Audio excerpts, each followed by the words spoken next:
Hey, what's up? It's DmC. It's BigRedBarel. Those are both acronyms. I'm here with Tim and Tudor. BigRedBarel is not an acronym. Yeah, if you said BRB, that would have been an acronym. But BigRedBarel's 3 words. I don't believe in doing things correctly. Anyway, which some people would say that translates into my DmC review, which I favoured very highly. Well, I've been playing the game, and I don't think it's that bad. It's pretty good. I'm enjoying what I've got so far, which is about halfway through on the pussy difficulty. Maybe that's why I'm enjoying and that. we may be breaking away from the norm, but from what I've heard of most reviews, everyone's coming away glowing. It sounds like we got 3 people that enjoyed the game here, because I've played it to completion and I really enjoyed it as well. I actually enjoyed it. No, it's everybody. More than I thought everybody who plays the game seems to enjoy it very much, and anybody who doesn't decides that it's the worst thing ever. And I don't understand what the whole complaints about the haircut is, because quite frankly, this is the origin story of his haircut, so don't worry about it. Yeah, exactly. And if you really hate it that bad, they are selling a alternate costume, which lets you know exactly what he did. I kind of said this on the podcast, and I have to say, I don't like Dante's face very much, though. I didn't have any complaints about it changing, but I don't like his face as it is in this game. Right. Kind of freaks me out, not for the right reasons. He makes some very weird facial gestures. Not quite so much early on, but maybe later in the game. And yeah, he looks a bit weird to me, but hey. And I don't know, some of his comebacks and witticisms aren't that witty for my Well, that's what I marked it against for. Yeah. I don't think it's as self-aware as previous entries in the series, which serves to go against it. But the action's great, the visual style is best in show for this kind of genre. As I said, I enjoyed the game not just for the combat and stuff, but I enjoyed it for the visual flair. I think this level looks really good. I think what didn't do it too many favours as well is that the demo is quite a bland level, and I thought that when I got to play it early, and I think that was kind of what went over as well. But a lot of the levels look absolutely beautiful and play really well on what you're playing through as well. I think this works really well. Absolutely, one of my favourite things is when it breaks away from the visual style that it does for Limbo, and it does something different with it. Yeah. There's I mentioned this in the review, but there's a point later in the game where it takes place just after having done a meeting and trying to develop a route through a facility, and a route is drawn out in chalk outlines. So when you're actually playing through the level, it goes back to that chalk style within an overlay over the actual graphics. I think that's a really cool way to mesh in what Dante's hearing and he's remembering the route through, but also it's showing up in the graphics as well. And then it does some great stuff where it just breaks into totally different styles, and I like, without giving away too much as well, I like what it does with the cameras. Let's say that, because that doesn't give away too much. Oh, sure. But that was a really good one as well. I quite liked what it does there as well. But this game reminded me of something else as well. Have you played El Shaddai? I have, I have not. It's pretty much the same plot, really. Yeah, and it's pretty much the same plot and similar genre as well. So anyone that enjoyed that should check that out as well. But it's a bit different. And that game was very much made by an artist, and you can tell this was a bit more made by a team of sort of action game orientated kind of people, as well as the designers that have gone into the visual styles as well. So but yeah, as I said, I enjoyed this game more than I expected to. I was expecting a good game, because Ninja Theory generally make good games. I loved Enslaved so much, dude. Yes, loved it. So good. But this was better than I expected, though. Generally, I enjoyed these the bits we're seeing here when you're running away from things and stuff as well. They can be a bit trial and error here and there, but generally when they work, and they work I actually think there's a fail coming up. So I was going to say, sure. There we go. There you go, into the bit. But generally, I didn't like that section at all, because it confuses you about what you can do. Yeah. Here, what platforms you can stand on. But as I said, when it works and it works well, it looks good and it plays well. As I said, it's a bit trial and error as to exactly where you can go, and that does show up as a flaw a couple of times. But it's used really effectively in to break up the kind of gameplay quite nicely, I think. And that's one of the things I thought was really a good, strong selling point in this game as well. very well paced at a fast pace. If you see what I mean. Oh yeah, right. It There are some levels where it does that slow build up, but then it definitely pays off with some of the combat later. And it isn't always in your face about it. And but even the platforming is quite quick. You know what I mean? Like there's a lot of it that zips around a fair bit. It can be very technical as well. There are parts where you have to, while you're in the air, switch from one method of traversal to another, and I think that's really cool. And that's the part I completely suck at, especially in combat as well. That like switching between your angel and demon powers. I could not get my brain around for some reason doing the hook with the right the right trigger. I could do it with the left trigger, no problem every time. Whenever I had to do it with the right trigger and do the pulling in one, I just my brain just I just had to rewind my brain to do that because I kept on not. What you have to do with that is just never do the pull them towards you because it's way cooler to pull yourself toward them and end up in the air. Yeah, but I found with some shielded enemies it was better to pull the shield off them first and then pull yourself towards them and punch them into the ground.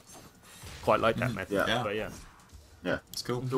I love the weapon variety as well, and I love the consistency where angelic weapons are really quick attacks and demonic weapons are really strong. I think that's maybe where some of the controversy might genuinely come from, because if people don't like what they've done to the combat there, where they've divvied it out between the very angelic side and the it's made a lot more streamlined. It is similar, but as I said, it's streamlined, and I think it works really well. But if you're a purist lover of the previous games, that may be your main area of concern. But you know what I mean, like as I said, I just realised in this scene, I need to make this comment. Right, so Dante can't affect the real world while he's in Limbo, but Kat is terrified of the fact that he might shoot her. But is that... I thought her mind is linked to Limbo or something like that. Yeah.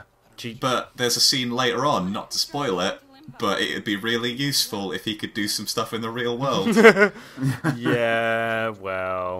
know, but she's pulled herself into Limbo, though. But she's not. She's ghosted now. Yeah, but she's kind of connected. That's the thing. She's never properly in Limbo, is she? She's just a ghost, so she can't... She says she can't do much, but as we'll see at the end of this, she seems to throw a Molotov at the big demon. That's true. She can affect it. Hold on. How does she transfer into Limbo? Yeah, I know. It's like there's a little bit of a plot hole there. There's a few little plot holes in but generally, I thought that the overall plot was quite well presented and kind of a lot more digestible than a lot of the kind of the Japanese equivalent has been in previous incarnations of Devil May Cry and in general in Japanese games. I thought it was a Japanese zany kind of story, but in a more digestible format. No?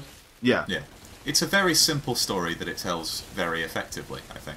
Where it's, no, I don't want to go into specifics. If you know anything about the series, you know exactly how it ends up, but the way it gets there is very, very interesting. Yeah, see, the thing that really did the old Devil May Cry games in for me is like I loved 1, absolutely loved 1, but 2 and 3 sort of threw me off with the boss fights, and that was always my biggest complaint. That's what ruined the series for me, is the fact that one level you go in, you have a big boss fight at the end, and then in the next level there's 2 of that exact same boss, exact same health, coming in as standard. There's no real repetition of bosses. There's big characters that you see again and again, but not many. Like, I don't think there's any repetition of bosses, really, is there at all? I don't think. No. Not from what I've seen, at least. I really like how the enemy variety lends itself to make this game somewhat more puzzly than previous ones, where you have to manage how you approach different enemies differently. And that's why it even more reinforced my memories of El Shaddai as well, because that's very much a pattern recognition going between the 3 fighting styles. Whereas, and that's very more stone, paper, scissors, whereas this is very much, you've got to be one or the other, but you can still mix it up with your like in between fighting style that's neither of the two, basically, as well. And then you've got guns on top of that, obviously. And then you have enemies that, as well as corresponding to specific types, have to be managed in very specific ways, where there's that one of them that teleports away. Spoiler alert, I haven't got that far. Okay. It's very cool, it's all I'll say. Yeah, I've just got to the point where you've got the sort of the 2 knights that are, one's affected by angelic weapons, the other one's demonic. So I think that's pretty cool, especially when they come together. Yeah. And you really got to pick your moments, like when you got to switch, because one has a big wide area effect that you have to sort of be in demon power. Just while you're in the menu mode as well here, I like the fact that it gives you a chance to like practice the move before you purchase it as well. Yeah, yeah. Cool. Like that. I didn't put this in the review, but that whole ability screen is much improved from the last game. Yeah. Where you used souls to buy abilities, and then once you used them, the costs for everything else would go up. So it meant that you were balanced, where you weren't always overpowered by having too many moves. Yeah. But it was so confusing to try and figure out how many abilities that you could have. And what you could do. Yeah.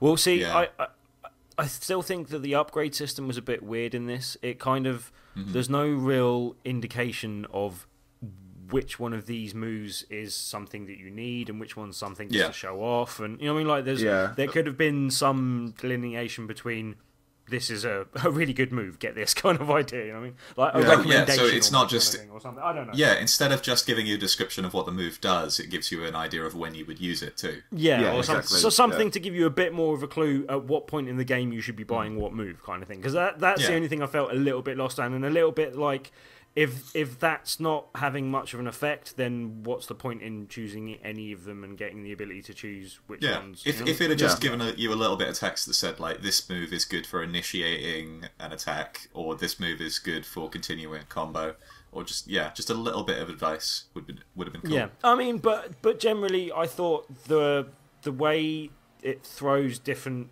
weapons and therefore the different kind of fighting styles at you was well paced. As I said, that was part of the well paced. Because you don't get overwhelmed, but you get introduced to everything in the right way. Yeah, you never get overwhelmed, but you're feeling that a lot of the time I felt it threw a problem at you in terms of an enemy. Like you don't have the ability to deal with this enemy, fight him, and then that gave you an appreciation when you then get the solution to fighting them, kind of thing. You know what I mean? Like yeah, exactly. And so the end boss is very good about that, I guess. Yeah, well, it's technically bad, but I didn't think any of the bosses in the game were that hard on the normal difficulty setting.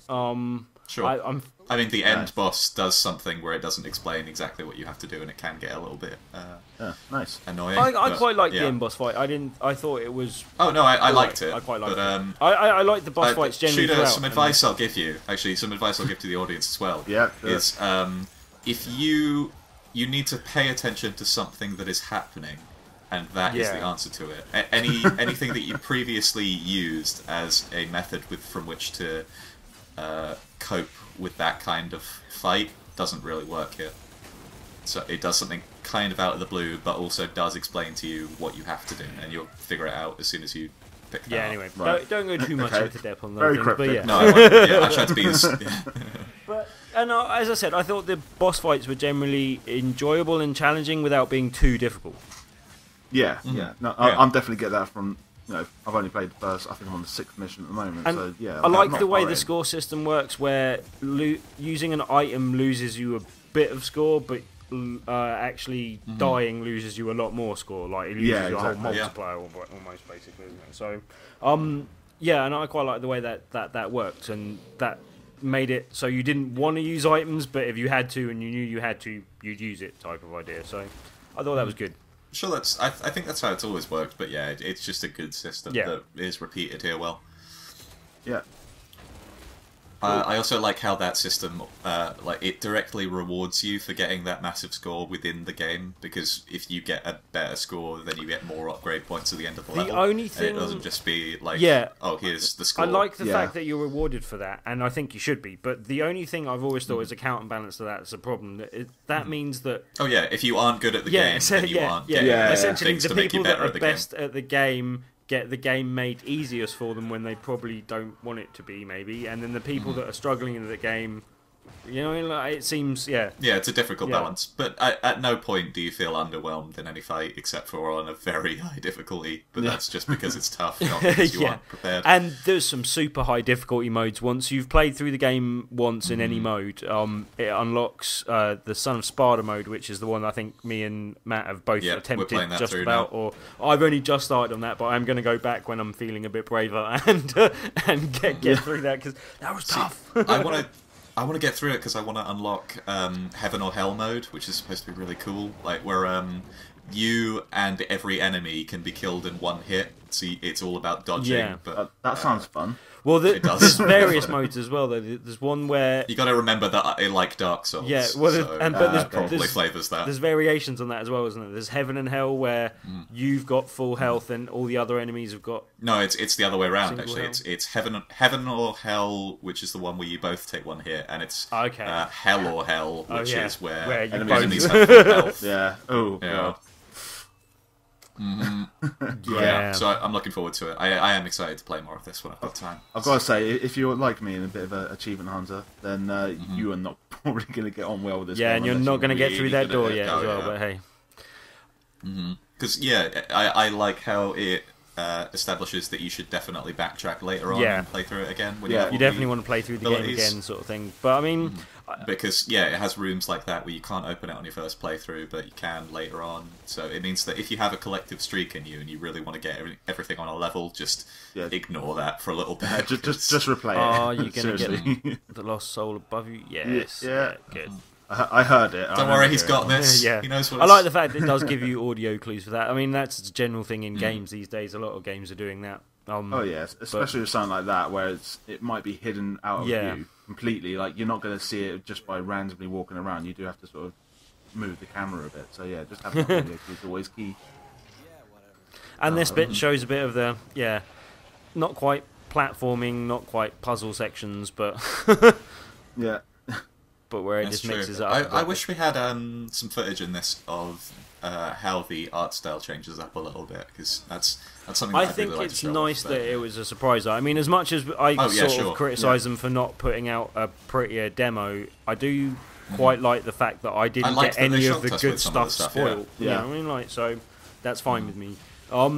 Yeah, Tudor, if you don't know about it yet, you're in for a treat. I think I'm at the point where it's just about change. And I'm like, ooh, okay, yeah, wasn't expecting that part. Yeah. I've seen something that's quite disgusting. Oh, right. Yeah, sure. Yeah. See, there's a lot of things you want to talk about in code in this. Yeah, because we exactly. You don't want to spoil it. I things mean, for you yet. Yeah, I mean, it's the true. one thing I will say is that I will hold my hands up and say I was fortunate enough to get a review copy of this sort of thing. But Hey, me too. I may have missed out on this game just because it wasn't entirely on my radar. Because there's as far as I can see it, bigger names like looming on the horizon, sort of thing. It's just been Christmas, everyone's poor. But I'm so glad I got a chance to play it. I mean, even if you're not going to buy it, at least rent it, because it's a brilliant playthrough the first Good time anyway. joke. You know what I mean? I love Good this. joke. I really love yeah. this. Good dig at the people that had a criticism as well. I wonder how late into production they put this into it. Yeah. Probably. The thing, you could have thrown that anywhere, but it's just the fact that they put it straight away in the first level. No, I want to say that they've always had that in there and had to bite their tongue about it. Like, no, don't worry, we address it. No, I think they put that pretty late as a right. No, so like at some point, like they have to address that there is a difference, and I bet like that was one of the first things they did. Like, oh yeah, he's going to look differently, but we have to at least make some sort of comment about it. Yeah. I don't know. We can only guess. Maybe I should try and interview somebody. Yeah. Yeah, Something to that'll look be a forward good to, guys. interview question. When, at what point in time did they put that joke into? Yeah, into that'd the be game? really cool to know, because I really don't think it's a response. I think it's just like, oh, we thought this would be funny. Yeah. Oh, I don't know. I think that's a direct response to fan things. I think. Well, we'll I think, never know, Tim. I think the general plan with the haircut throughout the story of the game was there. I'm not sure that dig was. Yeah. Yeah, sure. I mean, I could definitely see this as being the prequel with what it sets up. It doesn't really ever establish I've that heard this it took is. place in Isn't the it same an timeline. alternate setting? Apparently, though. They've Yeah, already that kind makes of more publicly sense, said because that. But the lead baddie of this game is a character that you meet in the next one. So I don't know if that is mentioned, that they've always fought before. It's yeah. See, I just imagine this is a rebirth to the whole series. yeah, I rather think, than but I think a that's the way they continuation framed or it a officially prequel. as well. Basically. Yeah, exactly. Because the Devil May Cry that we had before that definitely wouldn't have come out again. I don't think, like as a series that established everything that it needed to, and then Well, I think don't know why it needed. I think it had done what it had done on previous systems and done it well, and done it well enough Sure. that it wasn't in that much need of repetition and got taken to the point where it dwindled in sales, and there Yeah. wasn't anything interesting happening Sure. with it. I think this is something interesting that happened with it. There are some fans that it's going to upset. I personally am glad I got a chance to It play a did. good game. That's all I care about. It did, you know? but yeah, it's a great game. If you if you're not into the Devil May Cry series, you're not going to be missing out on anything. And whereas It makes me wonder about the future of Mega Man. Really, like if you think about where that's at right now, Well, see, it'd be cool to see Mega Man reboot. That's what I always think, that fans of this game, would they rather that that Devil May Cry died, went out of existence, never came back to life again? They're saying that they want that game remade. If you want that game remade, go buy that game again. You know what I mean? Yeah, Like, get the HD version if you want. Be bloody Fine. cheap now. Exactly, that exists. But this is a different game, chance to do something different with the series and reinvigorate some interest in the series again. If you wanted that game remade, there's more chance of that game being remade now because this game exists. Yeah, exactly. Even if it was just sort of a HD remake as just a tribute to the fans, really, more than anything. I mean, but It's true. As I said, I think this is an enjoyable game that stands alone in defiance of anything that went before it, and no matter what you think about haircuts and his face that I don't like and other things, I think it's a good game. Sure. Yeah, I like it quite a lot. You want to cut it off here? That makes sense to you? Yeah. Alright, Devil May Cry. We're BigRedBarel. BRB, it's an acronym. So is DmC. Yeah, so is DmC. And that was this game. Alright, bye-bye.